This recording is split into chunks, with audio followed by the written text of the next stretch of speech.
I'm Lisa Haisha. Welcome to the Legacy Interviews. Today with me is Harry Hamlin. Harry Hamlin is a very interesting person, and this is the first time I'm meeting him, but we have several friends in common. He is an actor.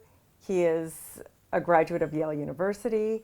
He has done so many different things that really helped him in his life. In Googling him, I learned so much about him that I didn't know.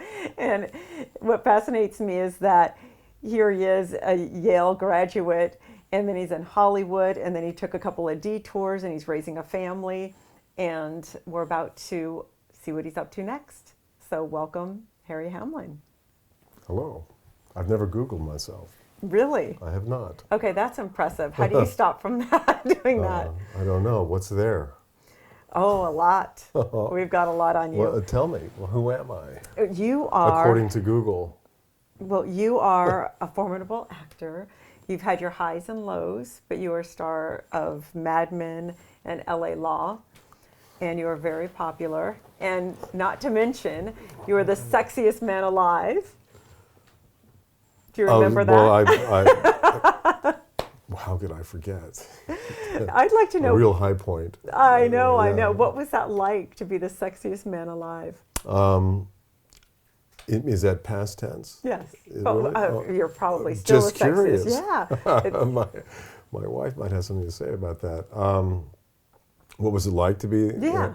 Well, I was called the sexiest man alive. That doesn't mean one is the sexiest man alive. One is, there's a bunch of people sitting around a desk at People magazine, smoke some pot, and they say, well, what are we going to do this week for that? And they come up with, they throw names in a hat, and somehow my name got picked.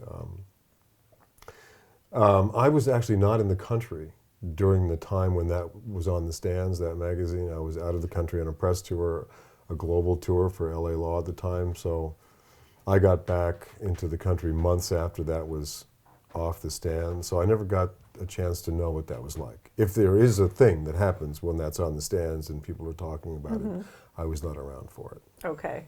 But was it an interesting feeling to see yourself on the cover as the sexiest man alive? Well, it was somewhat shocking. I was in Australia when I saw the cover, and I didn't know it was coming. And I was sitting in a car on a street corner looking out at a window of a shop. And in Australia, when a magazine comes out, at least in those days, they used to take the whole magazine and cover the whole window with hundreds of copies of the magazine. I don't know if that's an Australian tradition or not, but at that day I looked up and I saw hundreds of pictures of this guy that looked familiar. And I said to my wife, it was Laura Johnson at the time, and I said, am I seeing that right? Is that me? And she said, yeah, and it says you're the sexiest man alive. And then she started to laugh. That is kind of funny. I know. And I immediately had to I went back to the hotel. I got on the phone and I called my best friend, who was a friend from Yale, and I said, oh my God. I said, I had nothing to do with this, and please don't hold it against me, but I'm not, obviously, he knew me, and he knew that I wasn't the sexiest man alive. Anyway. I'm sure you got a lot of flack from your friends. Well, that was back in the day when it was brand new. It was the third iteration of that, I think, and so people didn't know whether to take it seriously, whether it was something to laugh at, whether it was something. Now it's kind of a cool thing. I mean, the guys who get it now, they kind of laugh and they go out and they have a beer together, and there's a little club of guys who get this, and a couple of them got a couple of times. But back in those days, it was pretty embarrassing, in fact. And it was not something that I wanted to be known for. As you know, I'd studied, pretty hard to be an actor, and I'd gotten a master's degree and spent years training. And all of a sudden, I was a hunky guy. So anyway, I'm not complaining. Yeah, I think it's kind of a fun thing now in retrospect, I'm sure. But yeah, I could see how back in the day you might be going, no, I don't want that to be my image. No, so, I don't think we have much control over it. We do not, and that's why it's great you don't Google yourself. But well, I think probably you're married now. I'm probably afraid to Google myself, which is why I haven't. Somebody told me that I had a Wikipedia page a Yes, couple you weeks do. ago. So there you go. But I will not go on my Wikipedia page. Yes.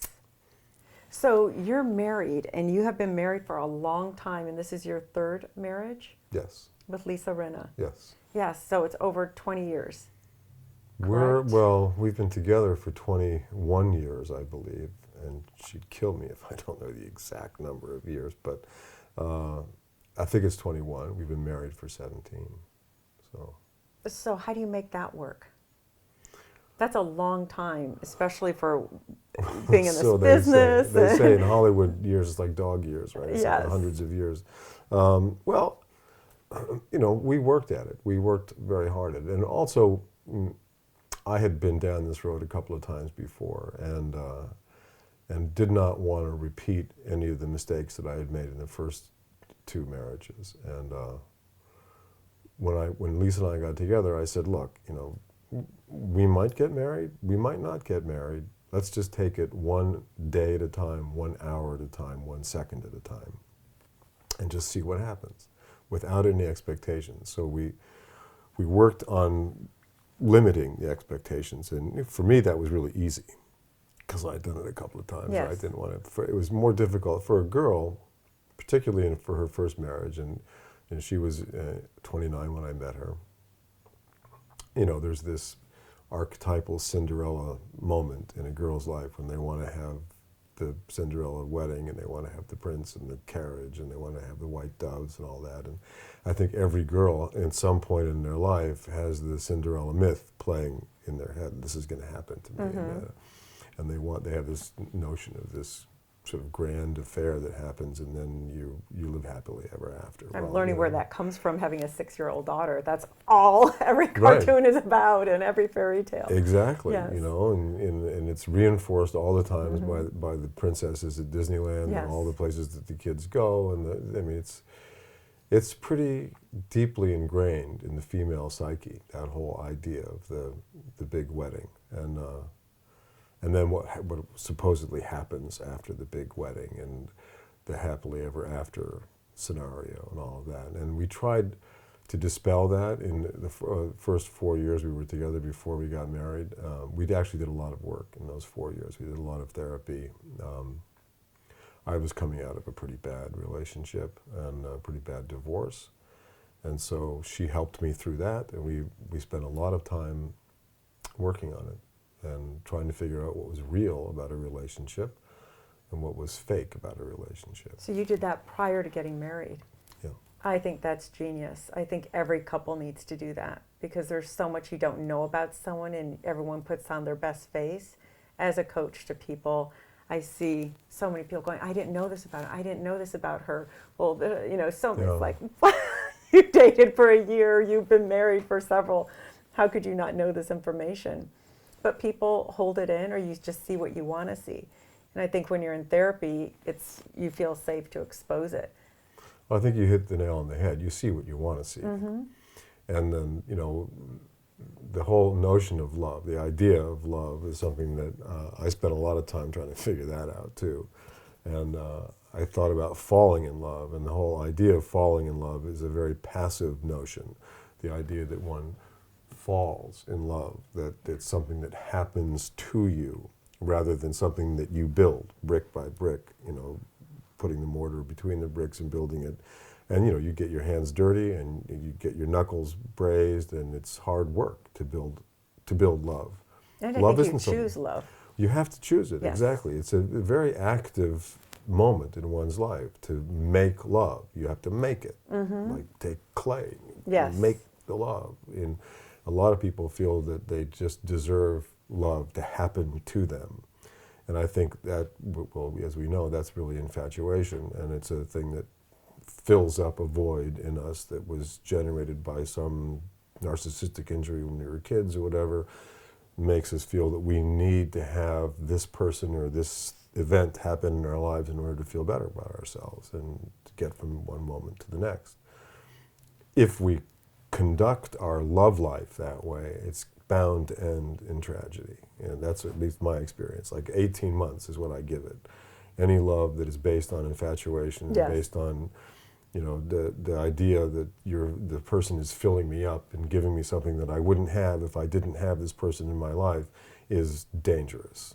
And I sort of began to learn that as we worked on our relationship in the first 4 years. And now it's something that we both know and believe and trust. Do you actively work on your relationship now? See a therapist once a year, or just touch base every Sunday, or we check talk in with each we other? check in with each other all the time now, and we continue to do work, we continue to read books, and check in that way, and we check into the latest thing, that's whatever's going on at the time. Yeah.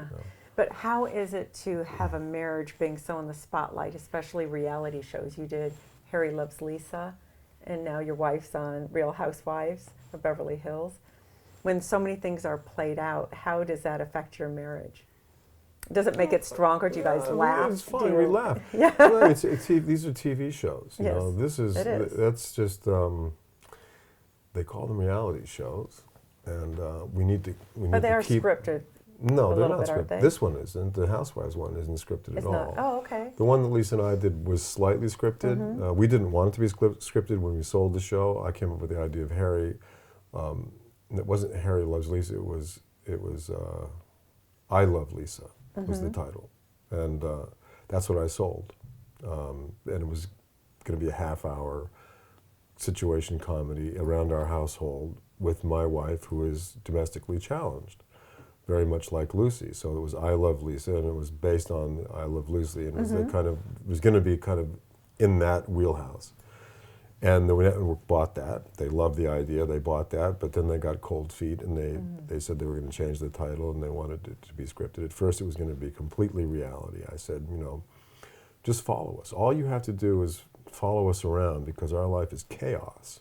We were building stores at the time, building a retail business, raising kids. I like your store. I went there. I didn't realize it was yours. It was. Gray. And, it used to be. We don't have it anymore. Right. But thank God. but it was here. It was here, very close. And that was an interesting moment in my life. That was, we decided to explore Lisa's, her fashion sense is so good, and her editing when it comes to fashion is so good, that we said, well, why don't we see if we can make that into a business? She's such a good editor, let's have her edit, and then we'll actually sell what she comes up with. And it worked out great. It was fantastic until the recession, which kind of destroyed everybody's businesses. But the good news is that a few days or weeks before we had to close our last store, a posse of people from QVC came by, and they liked the look of the store, and they liked Lisa, and they liked her editing. And now we have a huge business on QVC, so that she's able to continue, editing, making her own line, and selling it, and being able to be out there as a fashionista. That's wonderful, and that's probably even better. Oh, she's all over. Yeah, she's all over the country. It's much better. She's in several countries. She's not just here. It's becoming a sort of global affair, the QVC thing. Well, so what are you working on now? Well, I do lots of different things. As an actor, I'm working on a show for Amazon called Salem Rogers. It's a brand new half-hour comedy. Just came out last week, I think, as a pilot, and it's being voted on right now, and we'll see whether that goes. And I play a very outlandish, outrageously gay agent in that show, which is really fun for me. Absolutely. I haven't really done anything like that before. But I'm kind of looking around for my next big gig, and either on television or movies. I've got a few movies that are in the can right now that are being edited, and hopefully will come out. They're independents. You never know with an independent film whether it's going to come out or not. But these are movies that I have high hopes for. One never knows. It's kind of a gamble. Yes, it is. How did you get Mad Men and LA Law? What's the process of that for anyone watching this who wants to be an actor?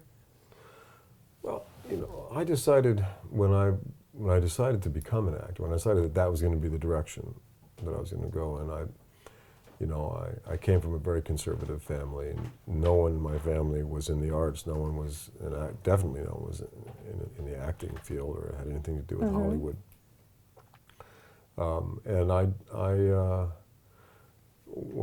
Much to my parents' chagrin, I told them I was going to do this for a living, and they said, "Well, you'll never make a living doing it, and so we're going to have to be supporting you for the rest of your life." And my brother was the same way, and so I said, "Well, okay, if I'm going to do it, I'm going to do it right." And I wanted to get educated in drama, and I wanted to get the best education I could get, and I wanted to study acting, and I wanted to study acting in the best place I could in the country. And that ended up being the American Conservatory Theater in San Francisco, which at the time, in the 70s, was considered the best school in the country. It was the most comprehensive school. We had a big professional theater. How did you get into something like that? Is it about money, or do you have to really rehearse or get Well, really that's an interesting story, actually. Okay. Yeah, especially if your parents are against it. If they were going to pay the bill, I'm sure it was expensive at the time. Well, when I went to Yale, I had started out at Berkeley, and I was actually kind of kicked out of Berkeley in my sophomore year. Not officially kicked out, but I was asked to leave Berkeley. I was accused of running a brothel in Berkeley, which was completely untrue, but... Okay. There's your legacy. Well, when I went to Berkeley, I saw my dorm room when I first arrived, and the dorm room was a little cinder block room with 4 bunk beds in it, and I just said, I can't do it. I can't live on campus like this. And I said, well, I'll go out and I'll find a room for rent somewhere, and I question sometimes how I got into Berkeley with, the kind of mind that would go to like, well, I can find a room for rent in Berkeley on the first day of school when 40,000 kids have just come into the city. Is there going to be even a closet for rent at that point? Right. But I thought, well, it didn't even occur to me that I wouldn't, that it would be almost impossible to find something. So I just walked out of the dorm and I started walking around Berkeley, up and down the streets, looking for a rent sign. And at the end of the day, I finally came upon this beautiful Tudor house, the corner of Piedmont and Bancroft, with a big for rent sign in the front door. And I went, wow, my lucky day. And I knocked on the door, and a guy with hair down to here came to the door and asked me who I was. I told him, and he said, yeah, I got a room for you. And he took me inside, and sure enough, I had a room in this place, and my roommate turned out to be a heroin addict, but I had a room in this place, and it was a fraternity house that had become more like a vegetarian commune, because 1970 in Berkeley, there really weren't any fraternities. Though the houses were still there, and they still had Greek letters on the front door. In this case, the Greek letters were covered over by the for rent sign, so I didn't see the Greek letters when I rented the room. But I found out, not long after that, that I was living in a fraternity house. But the fraternity house, as I said, wasn't really a fraternity house. It was all hippies. And the second floor was all girls, because there weren't enough guys who were quote-unquote pledging. That was not even happening in Berkeley at the time. And they just still needed to rent the rooms. They still needed to pay the rent. So they rented out the rooms to whomever they could, and it turned out that the whole second floor was rented out to girls. So we had girls and boys living in the fraternity house. We had the best grades of any fraternity in Berkeley because we had the girls there, and the girls were very studious.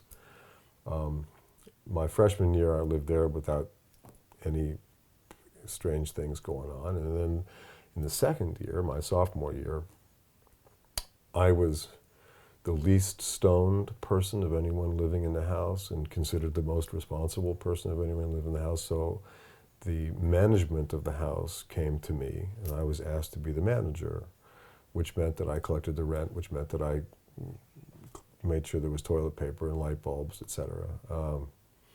But it also meant that when we sent our paperwork into the university every quarter, I was the president of the fraternity. And when we put in the names of all the constituents, if it was Yes. a girl's name was like Andrea, we just put A, you know, we just put her initials. So they didn't know there were girls. They just knew we had a high grade point average, and they knew that I was the president. All good. Everything was fine until we had a fire in the spring of my sophomore year. And at 3 o'clock in the morning, the fire department came. And the Berkeley Daily Gazette, the paper, came. And the fire department was plucking girls off the second floor roof in their nightgowns, which the newspaper said, "What's wrong with this picture?" Fraternity house. Right. Girls, 3 o'clock in the morning, nightgowns.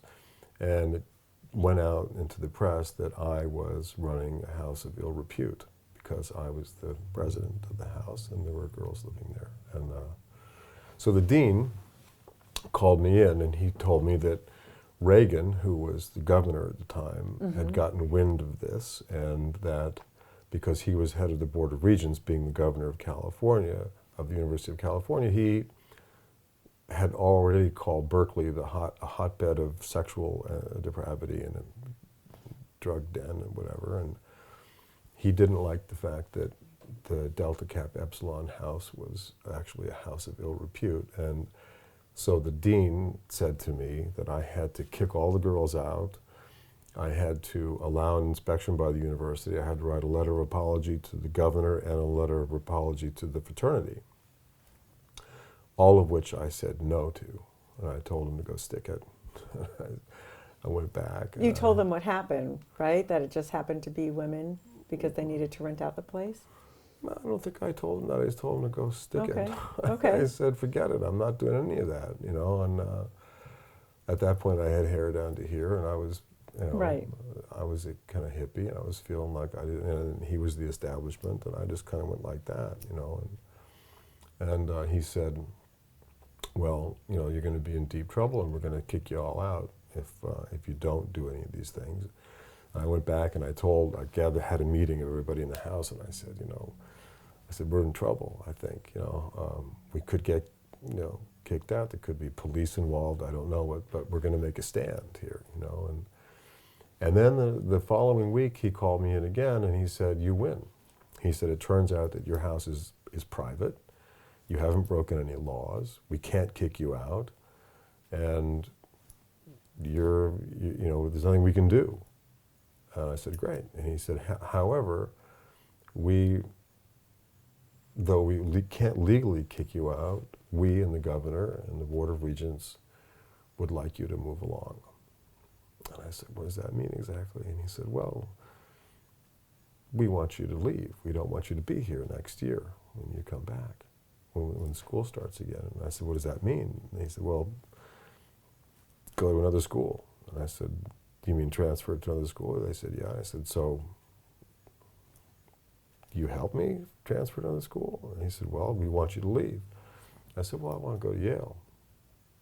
I had a 4-point average, and I was president of my fraternity. Of course. Very prestigious fraternity.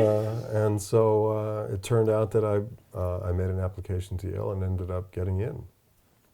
Thank you very much to University of California. So I transferred and I left and went there and finished up the last 2 years there. So that ended up being a good thing. I think so, yeah. I mean, yeah. I mean, So then from there you studied at Yale. You did well there, I assume. It seems like you're a very studious person. But you also have this other side to you. Weren't you an alcoholic or got into drugs along the way? You know, I never really, drugs never appealed to me. Drugs never did? Never smoked pot and never got into any drugs at all. My brothers were alcoholics and both died of alcoholism. As what a result, ages? my brother died 2 years ago. He was 62 when he died. My youngest older brother, my older brother, who was 74 when he died a year later. So in the last 5 or 6 years, I just decided that I'm not going to touch that stuff anymore because I know it runs in the family. So you touched alcohol before, but not drugs. Yeah, I didn't drink too much. I drank, I was a social drinker, but I knew that it would probably catch up to me at some point in my life. And I knew, watching my brothers go downhill, I knew that if I didn't stop, I probably would go down the same road. Were you close with your brothers? Not really, but they were really horrible alcoholics. I mean, they were really alcoholics. And your parents were not? Yeah, they were. I mean, sure they were. Okay, so that's where your pretty much brothers everybody. got it. Okay. And, the alcoholism in my family goes back generations. They wouldn't have called themselves alcoholics. I can look at it. I could say, yeah, sure, they drank too much. I think. But they were functioning. Yeah. Functioning alcoholics. Okay. They weren't living in in the street or anything like that. They had salaries and cars, and they looked fine from the outside. But that's most of the society is really like that. If you were to peel back the veil on pretty much everybody out there, they drink too much.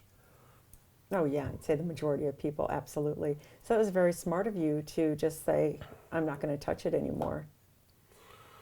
Well, I'm a big believer in preventative medicine. And so from a preventative point of view, deciding not to drink anymore was, I think, the right decision.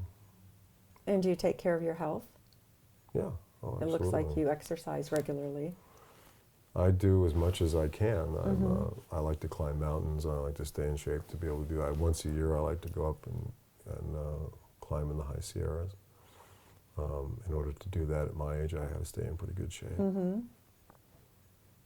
So do you think getting a degree in psychology helped you with your life?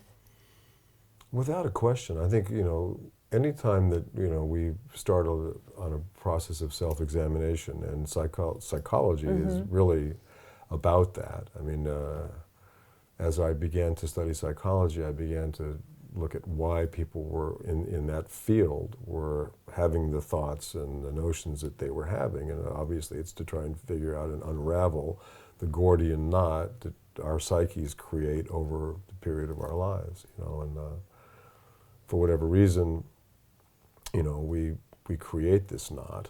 And by the time I was in my early 20s, I'd grown up in this pretty dysfunctional alcoholic household. My parents were not reflective. They didn't, they were very Republican, very conservative, very biased and bigoted, and they had very entrenched views. I went out into the world and I saw a whole different world than the one that I had been brought up in Pasadena, which is a very conservative, alcoholic part of the world. And so I needed something. I needed a new way, a new pair of glasses. I needed to try and figure out what it was all about. And psychology turned out to be a great way to do that, to study psychology.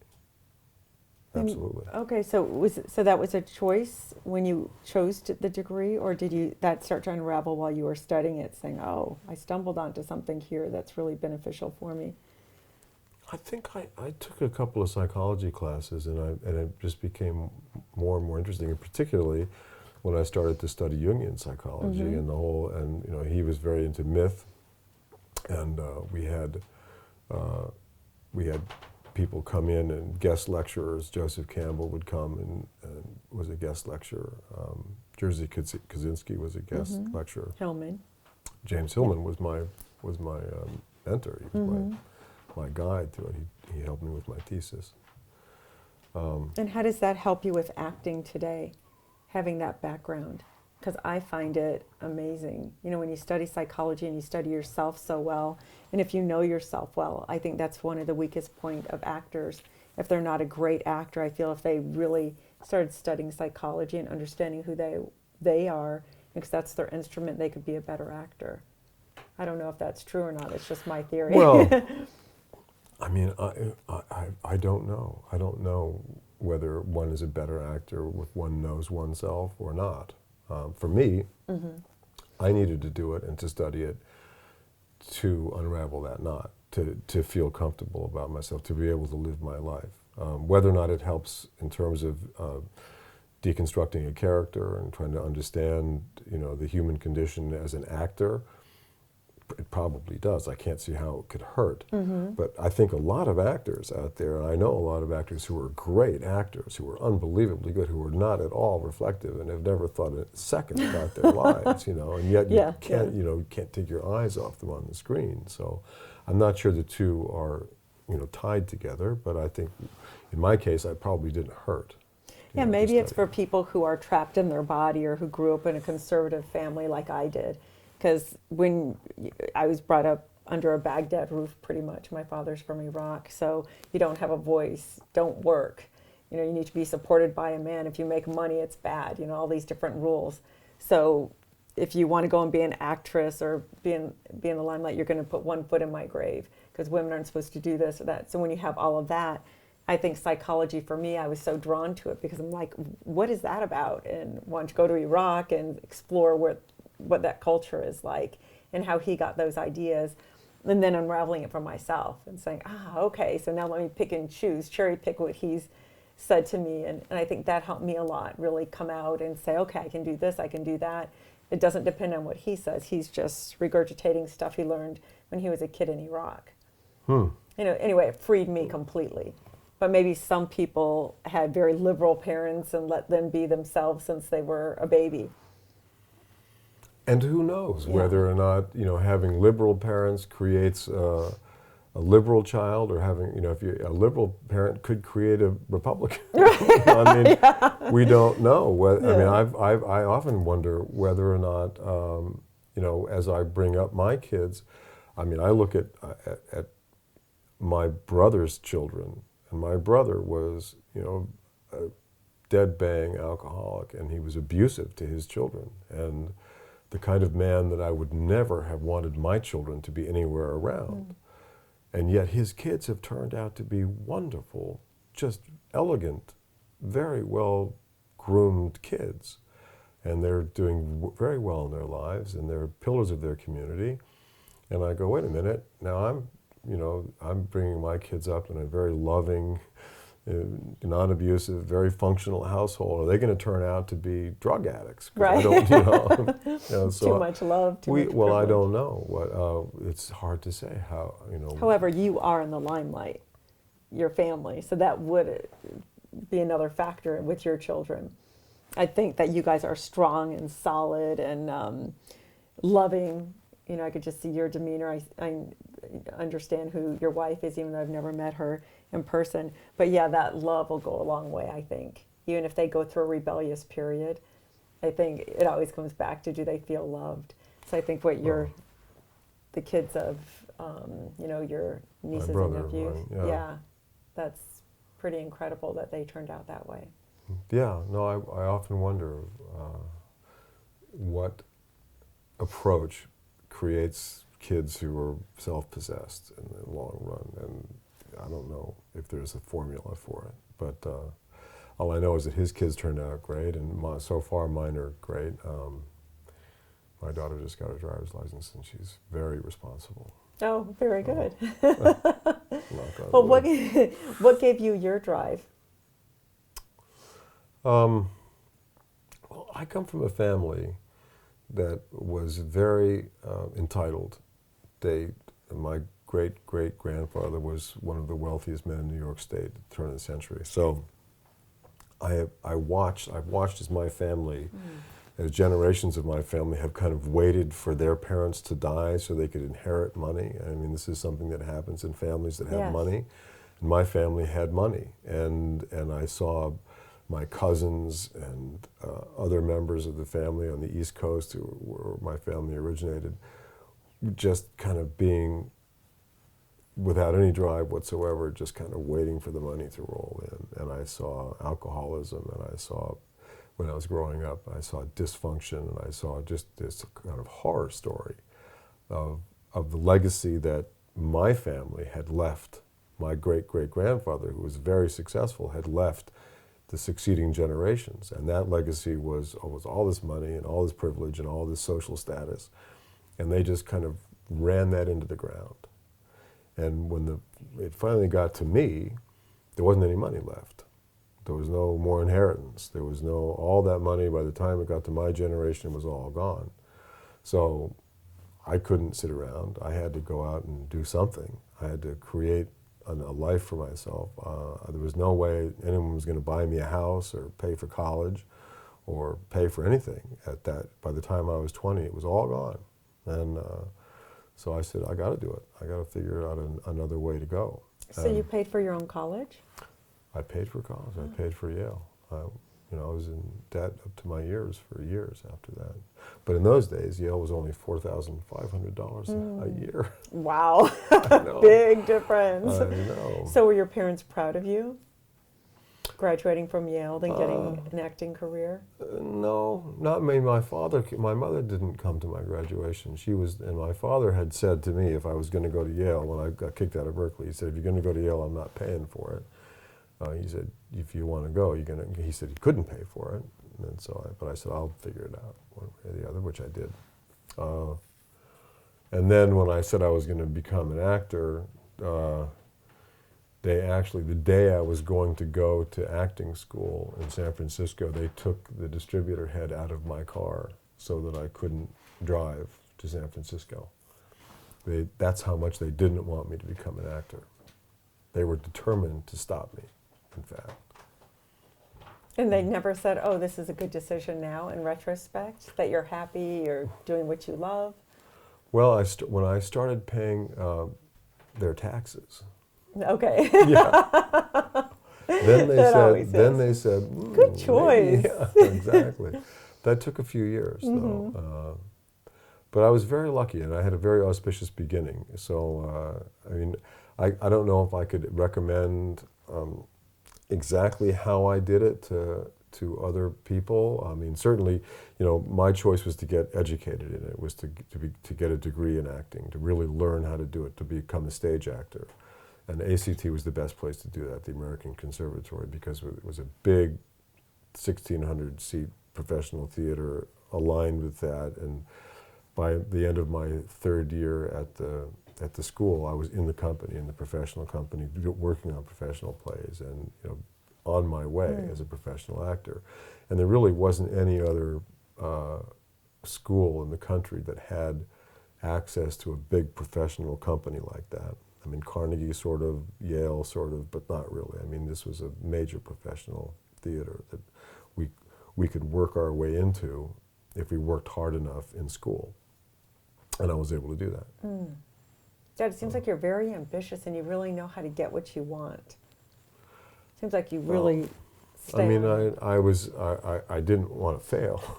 Put it that way. Yeah, but I that's I wanted to, if I was going to do it, I wanted to do it right. Yeah, you have a strong mindset. I wanted to figure it out. And then, I made a lot of decisions along the way that, some people might find regrettable. I don't. But for example, I was offered a huge contract at Warner Brothers in 1978. I was offered what they called the Clint contract, which Clint Eastwood had been given the same contract years before. And that contract has kept Clint Eastwood at Warner Brothers for the last 35, 40 years. And I was offered this contract, and I knew what the movies were that they had in the pipeline. And because I knew somebody at Warner Brothers, I was aware that if I'd signed this contract, I would be starring in these movies that I just didn't like at all. And so I turned the contract down. And they said to me that I was in the president of the studio's office. I went in to sign the contract, and it was at the signing that I decided not to sign the contract. It pissed everybody off. I'm sure. But the guy running the studio at the time was a guy named Robert Shapiro. Bob Shapiro, they called him. And he said to me when I stood up and walked out of the room, I said, I'm sorry, well, what I said to him was, look, I said, can I have some discretion about what movies I do if I sign this contract? It was a 3-picture deal, and one of the movies was going to be a TV miniseries called Studs Lonigan, which I ended up doing. But then beyond that, there were 2 other films that I was signed up to do, and I knew what those 2 were going to be. But I just said, can I have some say in what movies I do? And he said, oh, well, you know, we'd never make you do a movie you didn't want to do. And I said, well, that's great. Then just, you know, just put that in the contract, you know, that I can have some say. And he said, well, we can't put that in the contract. But he said, I promise you that you'll never have to do a movie you don't want to do. But I knew already, because I knew somebody there, that they had me ready to do these 2 movies. And I said, once again, I said, okay, if you're willing to, you know, give me some discretion about this, can you just throw a few words that kind of indicate that in the contract? And he said, no, I can't do that. You know, I can't. You know, it wouldn't be a contract. He said, if I put that language in. And I said, well, in that case, I'm leaving. And he said, well, we love your work so much that whether you sign the contract or not, we're still going to be working with you, you know. And I walked out of the room, and I didn't set foot on the Warner Brothers lot for 13 years after that. So. Yeah, one might say that's a mistake, but you do not. Well, but then I do not, because, you know, there's a great story of the white horse, and you may know the story about the white Arabian stallion, the trader in the Middle East hundreds of years ago. One day a white stallion appeared out in front of his compound, and it was the most beautiful horse anyone had ever seen, and the whole village came, and he opened the gates, and the horse went into his compound, and the whole village celebrated and said, oh my God, what a beautiful white horse. Allah has given you this extraordinary gift. You know, you are a blessed man, you're a blessed man. They had a big party that night, and the son came out and said, Father, can I ride the white horse? And the father said, well, if you can tame him, you can ride him. And the son got on the horse, and the horse bucked the kid off and shattered his leg, basically, you know, destroyed the kid's life. The whole village said, oh, what a curse Allah has given you. This is a terrible, terrible thing that has happened to you. This white horse is, you know, such a horrible event in your life. And the next day, the Assyrian army came through and conscripted all the 18-year-olds for a suicide mission. And the boy couldn't go because he had a broken leg. And everybody came and said, praise Allah has given you this great gift, your son, you know. And so the story goes on and on and on like that. And that really is, you know, to accept these decisions that we make in our lives and know that, you know, and not to second guess them, because that decision led to other things in my life that have been great gifts. And had I signed the Warner Brothers contract, I probably would have become a huge movie star and probably would not be sitting here with you. I would be more than likely a drug addict, dead. Mm-hmm. Who knows? I don't know what would have happened. I probably couldn't have handled it. Well, for whatever reason, I didn't sign that contract, and instead, I did a movie called Clash of the Titans with Laurence Olivier, and met Ursula Andress, and I have a son with Ursula, who's one of pride and joy of my life. And also, in the process of doing that movie, I met a man in Rome, a nuclear physicist, who then turned me on to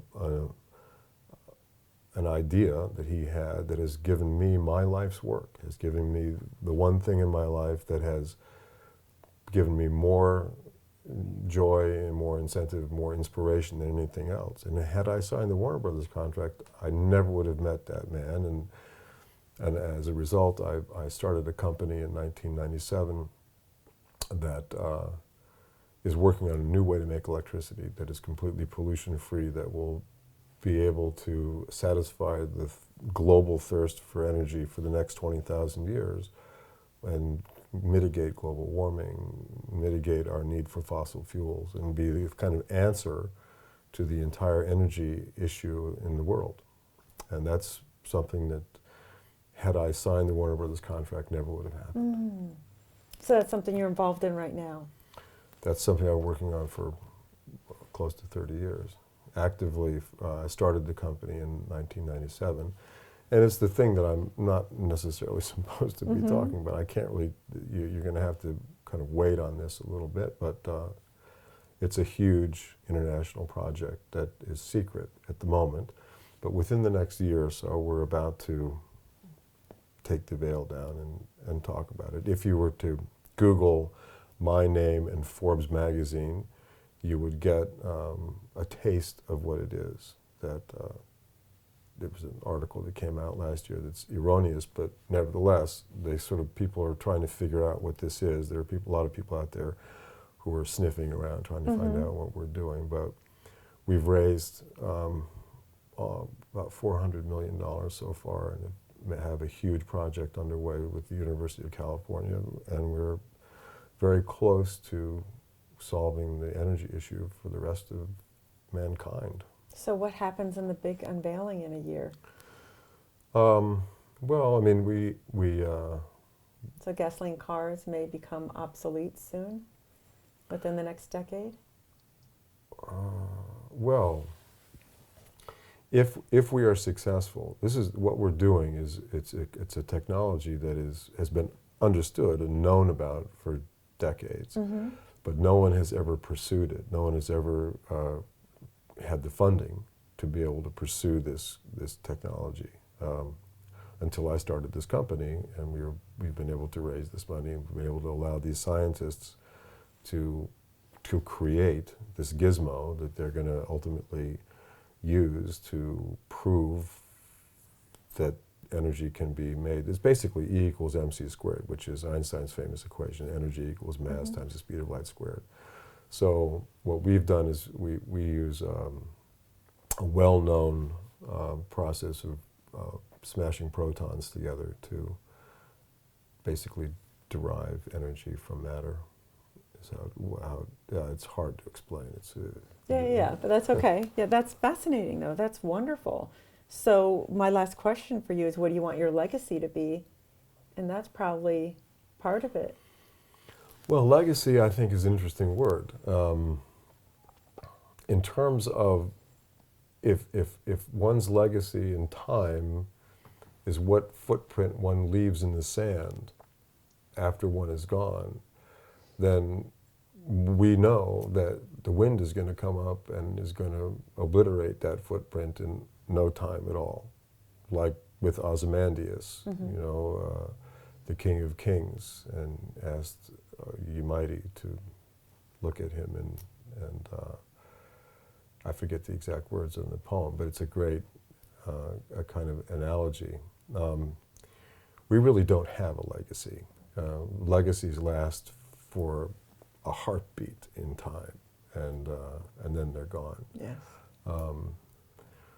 But the one legacy that goes on and does continue is the legacy we give to our children. The thing that if we can teach our children something that they can pass on to their kids, and they can pass on to their kids, and they can pass on to their kids, then there may be something like a legacy that can survive for more than just a single heartbeat in time. But I don't know, in terms of legacies, certainly there is no award or movie or work of art or anything like that I would ever consider to be something of a legacy. Legacies have no meaning to me when it comes to something like that. If the technology that we're working on, if we succeed and we're able to do that and help the world mitigate global warming and all of those things and bring a new energy source to the world, that will undoubtedly be something that someone will consider a legacy. Oh, absolutely. But I won't be around to enjoy that. But your kids will. Yeah, my kids might be. Grandchildren. Yes. Well, thank you so much. This is wonderful sitting down to you and getting into your head a little bit. Sure. Fascinating person. Well, don't know about that. But a person trying to get by, just going from day to day. And I think that's probably, for people who look at something like this and they say, well, how does somebody do that? Well, I've never had a plan beyond wanting to be educated when I started out. But beyond that, I've never sat down and said, well, how am I going to map out my career, or how am I going to map out this or that? I just let one thing unfold onto the next. I hear that a lot. What advice would you give your younger self? Don't if do you were anything 18? differently. Oh. I wouldn't do a thing differently. So your advice would be just follow, just put one step in front of the other and see.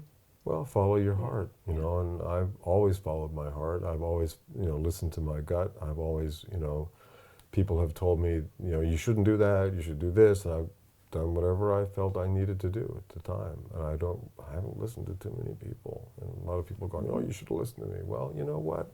I'm sorry. You wouldn't have got the lessons that you needed to learn if you had listened. So you're right, Perhaps. everything's perfect the way it is. This is your journey. Yeah, no, everything is exactly the way it's supposed to be. Well, thank you. Thank you.